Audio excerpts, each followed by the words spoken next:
모나리자, 치유의 만찬 등 인류에게 가장 아름다운 걸작품을 유산으로 남겨준 레오나르도 다빈치.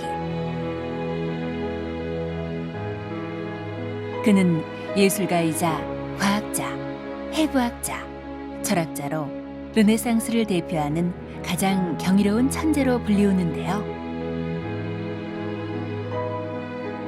오늘 이 시간에는 르네상스의 건축물과 걸작들이 꽃처럼 피어난 천재들의 도시 피렌체로 레오나르도 다빈치의 흔적을 찾아 인문학 여행을 떠나보도록 하겠습니다.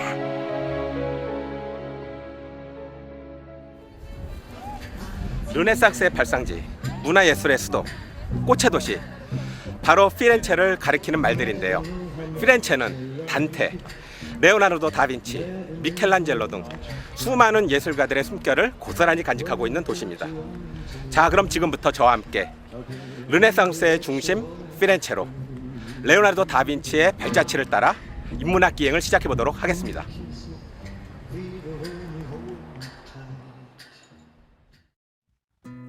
(1452년 4월 15일) 토요일 새벽 3시 내 아들 세르 피에로의 자식 손자가 태어났다. 아이의 이름은 레오나르도라고 지었다. 레오나르도의 조부인 안토니오 다빈치가 직접 쓴 글인데요. 레오나르도 다빈치는 피렌체에서 서쪽으로 약 38km 떨어진 빈치에서 공증인 세르 피에르와 농부의 딸 카타리나 사이에서 서자로 태어납니다. 1460년대 후반 레오나르도는 가족들과 함께 피렌체로 이사하게 되는데요. 그의 집은 시뇨리아 광장 근처에 있었습니다. 큰 탑 모양의 베키오 공전, 조토가 설계한 날씬하고 우아한 모양의 종탑, 브루넬레스키가 설계한 붉은 돔의 대성당. 소년 레오나르도는 르네상스의 걸작들로 가득 찬 피렌체의 거리들을 활보하며 어떤 꿈을 꾸었을까요?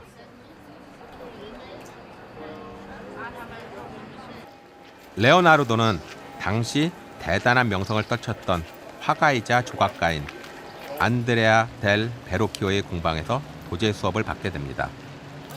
지금은 우리가 기념품을 사기 위해 기웃거리는 이곳이 당시에는 조각, 그림, 금세공 등 르네상스의 걸작품을 쏟아내던 공방이었습니다.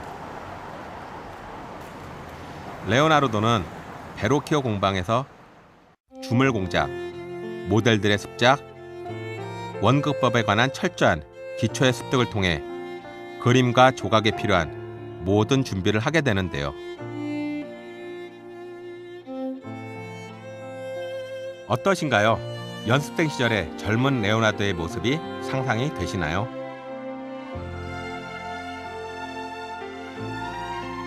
그리스도의 세례는 레오나르도와 보티첼리가 스승인 베로키오와 함께 임무를 나누어 완성한 작품입니다. 재미있는 것은 베로키오가 레오나르도가 그린 천사를 보고 붓을 던지고 다시는 그림을 그리지 않았다는 것입니다. 스승이었지만 어린 제자인 레오나르도처럼 그릴 수 없다고 생각했기 때문이죠. 이렇듯 레오나르도의 실력은 어릴 적부터 단연 돋보였습니다.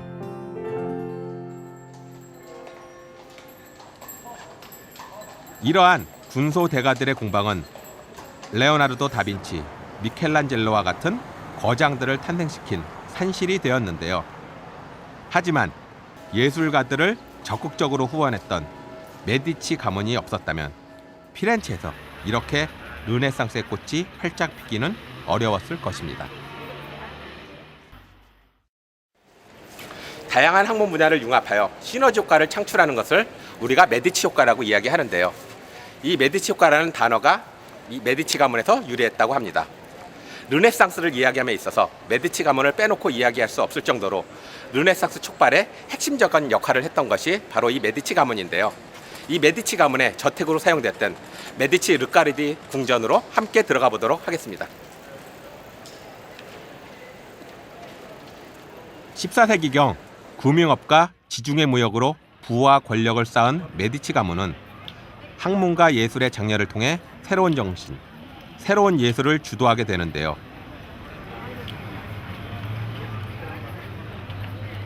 국부의 칭호를 받았던 코시모 대 메디치는 물론 위대한 자로 칭송되었던 로렌초 대 메디치는 예술가, 철학자들의 적극적인 후원을 통해 르네상스의 문화를 절정에 올려놓게 됩니다.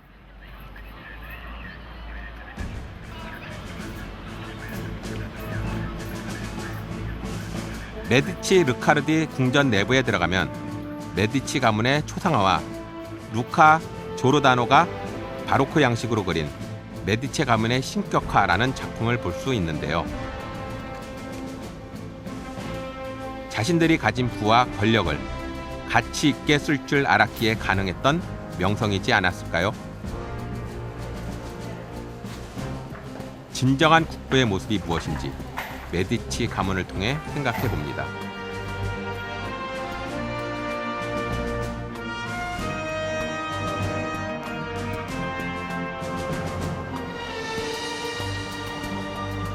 이것은 6개의 구슬인데요. 메디치 가문을 상징하는 문장입니다.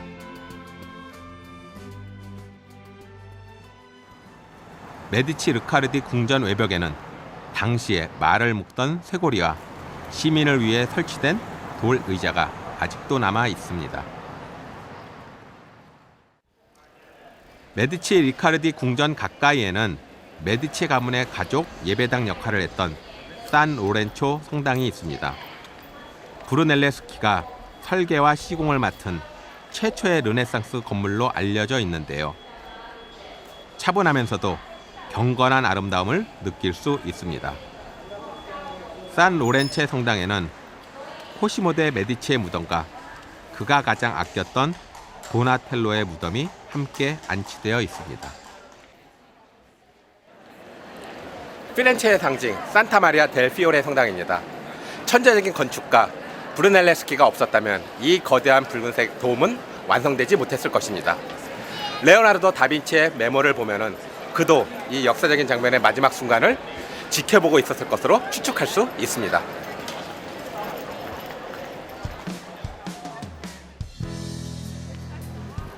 꽃의 성모 성당이라고 불리는 이 대성당은 피렌체의 스카이라인을 압도하는 거대하면서도 아름다운 붉은 돔으로 유명합니다. 13세기에 건축되기 시작한 대성당은 브루넬레스키가 나타나기 전까지는 돔이 없는 미완의 건축물로 남아 있었는데요.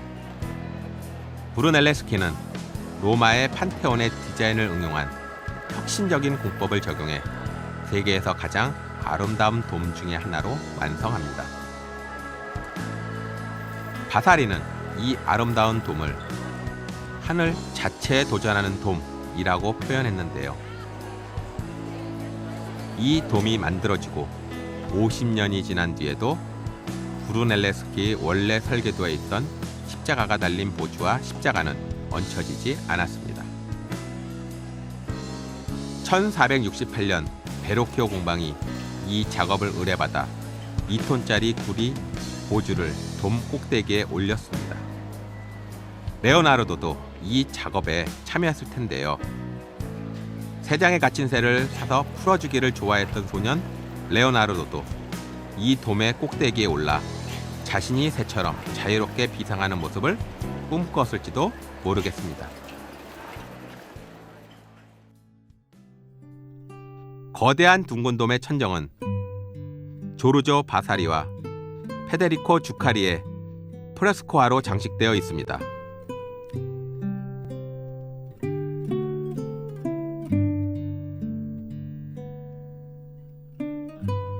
어디선가 영화 냉정과 열정 사이에 OST가 들려오는 것 같았는데요. 이 대성당은 연인과 함께 돔에 오르면 사랑이 이루어진다고 해서 연인의 성지로도 유명합니다.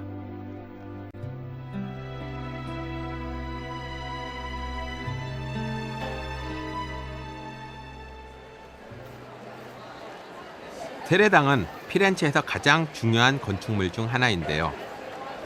팔각형 모형을 이루고 있는 세레당에는 피렌체 사람들이 세계에서 가장 아름다운 문이라고 자랑하는 남문, 북문, 동문이 있습니다. 미켈란젤로가 천국의 문이라고 감탄했던 동문으로 가보았습니다. 동문은 로렌초 길베르티가 무려 20년에 걸쳐 천지 창조에서부터 솔로몬 시대에 이르는 구약의 일화를 새겨 완성한 작품인데요. 길베르티는 이 작품으로 당대 최고의 명성을 누리게 되었습니다.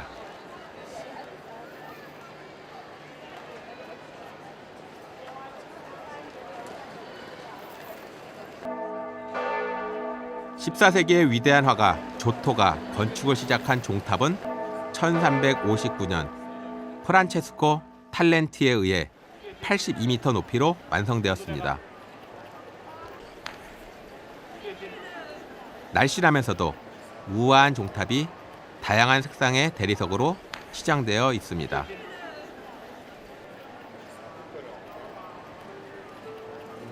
종탑 내부에 좁은 계단을 따라 올라가 보니 대성당과 산타크로체 성당, 베키오 궁전, 세례당, 산타마리아 노벨라 성당 등 르네상스의 아름다운 걸작들이 파노라마처럼 펼쳐져 있었습니다. 소년 레오나르도도 이러한 르네상스 걸작들을